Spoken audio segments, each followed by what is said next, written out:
এতিয়াই ইয়াৰ পৰা পলাই যাওক। ঐ ছোৱালী, গদাপানী ক'ত আছে তই নকৱ কিয়? নকওঁ, তহঁতৰ অত্যাচাৰত এই জয়মতীৰ প্ৰাণ গ'লেও বংশৰ সন্ধান মই কেতিয়াও নিদিওঁ।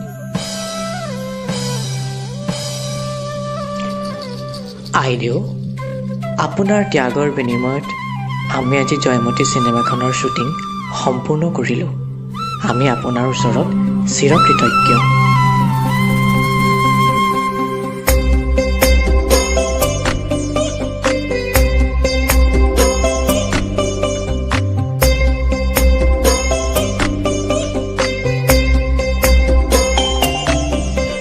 চি এগৰাকী ছোৱালী হৈ পৰপুৰুষক বঙহৰ বুলি সম্বোধন কৰি চিনেমা কৰি দেখুৱাব আহিছ। আজিৰ পৰা তই বৰ ঘৰত প্ৰৱেশ কৰিব নোৱাৰ।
আজিৰ সমাজত তাই এজনী ছোৱালী হৈ পৰপুৰুষক বঙহৰ বুলি সম্বোধন কৰিছে, অভিনয় কৰিছে।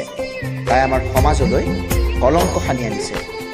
তাইক ঘাটে পানীয়ে নিষেধ কৰা হওক আৰু তাইক যাতে কোনেও বিয়া নকৰায়, আৰু যোন পুৰুষে তাইক বিয়া কৰাব তেওঁকো আমাৰ সমাজৰ পৰা এঘৰীয়া কৰা হ'ব।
অসমৰ প্ৰথমগৰাকী নাৰী অভিনেত্ৰী আইদেউ সন্দিকৈয়ে অভিনয়ৰ নামত নিজৰ জীৱন উচৰ্গা কৰিলে। এই মহান শিল্পী